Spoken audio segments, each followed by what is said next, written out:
Happy International Women's Day. Let's hear from a few of our amazing women that we've had on the Social Impact Level Up podcast, where we blurred the lines between business, nonprofit, and impact. I think there is quite a lot of understanding around the solutions can be found closest to the problem.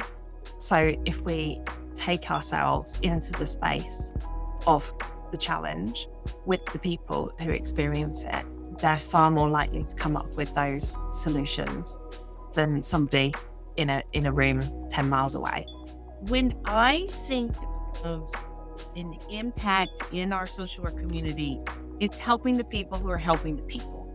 And I learned that we tend to, social workers helping professionals, behavioral health professionals, we take care of everybody but ourselves. By the way, I think that's also a theme for women. We as adults, we get comfortable. We get set in our ways. It's like, no, this is the way I want to do life. Oh, this is the way I want to do life because I've experienced enough life that I don't want to. And we get really comfortable. So sometimes it's hard for us to crack our shells and step outside of our comfort zone because of what in the past and the knowledge we had and stuff like that. But with the kids, it's like, okay, you still have enough time before you're stuck in your way. Because wellness or DEI impacts everybody. That's the reality. So then if the funding gets cut for that, or if the person decides to leave, then the impact of that is felt by every single person. So because we didn't want a sustainable system.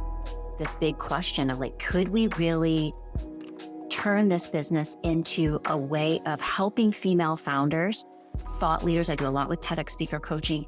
Could we help women really be intentional about using their business in this way? Like picking up on the thing that they're trying to change or the issue that they see in the world that's not working for them. Could we do something with that? And it has been so fun to know that we're like, yeah, we're helping you build a business that's successful, profitable, and that business is actually helping create change in the world. When I decided to level up and dive in and say yes to community and yes to the intersectionality of business, profit, people, and purpose, and recognizing that it doesn't have to be one or the other. It can be all of it.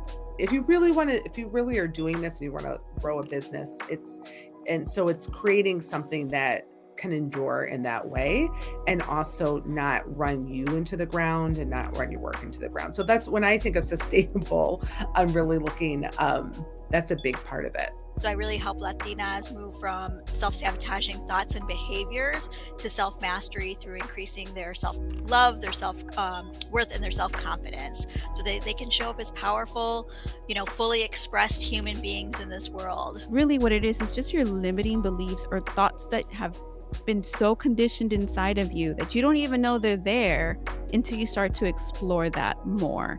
And you really have to dialogue that with someone so that you can begin to process them, because they can come from traumas. They can come from experiences that have happened that maybe were insignificant at the time, but they planted those seeds deep inside of you that now you're gonna just gotta uproot those weeds and get them out and then replant new ideas.